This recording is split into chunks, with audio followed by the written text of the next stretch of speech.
the work of the Pele Yoetz. Pele Yoetz literally means Pele, which is a wonderment, a miracle, and Yoetz is advice. So it's the book of miraculous advice. And it was written by Eliezer Papo. He was born in Bosnia in 1785. He was a rabbi in Bulgaria. He passed away very young. He was in his early 40s. This book was written 200 years ago, but it speaks to every single person. He goes from Aleph to Taf, to Aleph Bet, and he gives advice based on each topic. And there's a very nice promise that the Pele Yoetz gives. He says, whoever studies my words and teaches it, I make a promise that I will go intercede on your behalf in heaven. And he will go and defend you in Shamayim. For this, the zechut that you gave him by studying his works, he will repay you back by going and helping you in Shamayim. So therefore, a person who studies the Pele Yoetz is a big zigula for it to have a lot of tzlacha and for it to have protection in Olam Haba. The Rabbi Eliezer Papo Alav Shalom himself will come and speak on your behalf. So therefore, let us get this merit and let us hear some of his holy words. So he starts with Ot Aleph. Ot Aleph, he discusses the topic of Ahava, to HaKadosh Baruch Hu, love. We have to live with love to HaKadosh Baruch Hu and want to bring honor to His name. Aval HaKadosh Baruch Hu ein midat tovei mimeno. There's no greater attribute than love for Hashem. He says that from this love will come all the service that you want to do for Hashem, Avodat Hashem, will stem from the love you have. It's not similar to the one who works out of love than the one who works out of fear. Yes, fear is very important, right? But at the same time, that a person has to have love and motivation to serve Hashem and to honor Hashem. And he says, the sages tell us, Asher Adam, right? The Divrei Pi Hacham Hen, Asher Adam Shoker Dvarav. He quotes from the Sefer Abrit, who is written by Pinchas Eliyahu of Vilna, who quotes the beautiful ideas about Ahavat Hashem, and he says that they're very praiseworthy. We should study them. So he says that like this. He says in this that we have a love for Hashem. We have to know loving Hashem is one of the 613 mitzvot, and it's mitzvah tadirit. A person can always accomplish a mitzvah. Anytime a person feels love for Hashem and he thinks about it, he fulfills another mitzvah. It's one of the 6 constant mitzvot. And he says it's so easy to fulfill this mitzvah that you could just do it. You just do it with thought and with reflection, and you fulfill this mitzvah. This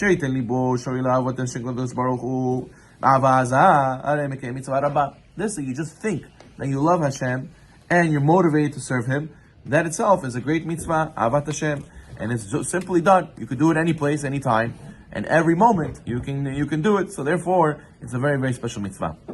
He says, but a person has to be careful. Person thinks foreign thoughts, evil fantasies, instead of his love for HaKadosh Baruch Hu.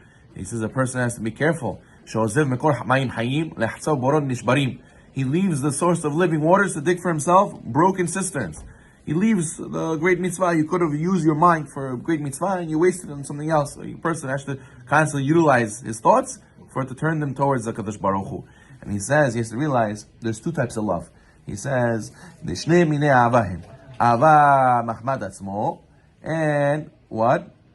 And we're going to learn there's another type of ahava he's going to speak about later, that there's the love for the love for him because of himself, and the love because of the awe you have for somebody. For example, a person gave you something good, right? He did a favor to you. You feel you owe him, right?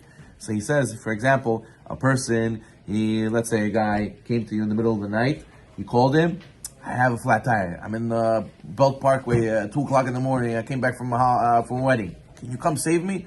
I said, yeah, for sure. You're my friend. Of course, I'll come. He goes and he'll fix his flat tire, right? So you feel you owe him. Now, if a guy calls him for anything, you'll say, no, I have to go. Even if you're sleeping in your pajamas already, you're going to go in the middle of the night to go save him. Why? You tell your family, I have to go. He helped me in the middle of the night also. So therefore, that's if the person did one time, some tova, one favor for you. You feel how much you owe him. Imagine HaKadosh Baruch Hu. Every day He does so much for you. And not just one thing He does for you. He does to you so many things every single day. Many things you realize, many things you don't even realize He does for you. How much more so we should have love for Him. How much more so we should hear the word of Hashem. Hashem says, do this. What? Hashem? I owe Hashem so much. Of course I have to run and go do what he said. So therefore, a person has to feel that kind of love. And then another love, he says, is that a person has to feel the love of what? The love of the greatness of Hashem. He says like this. He says, Yesh min ahava aheret, ahava mitzad ha-sechel. He says, there's another type of love that we have for Hashem, his deep understanding of Hashem and his ways. We realize how great the Kadosh Baruch Hu is. Imagine a person sees a great architecture, right? He sees a great view. He says, wow, this is beautiful. I could stare at this for hours. Look at the skyline. Look at this beautiful building. Then what? Imagine he sees a huge complex. He sees a huge, infrastructure of a huge company, a huge business complex they made. Or he sees the stock market. He sees a place where there's billions of people running around.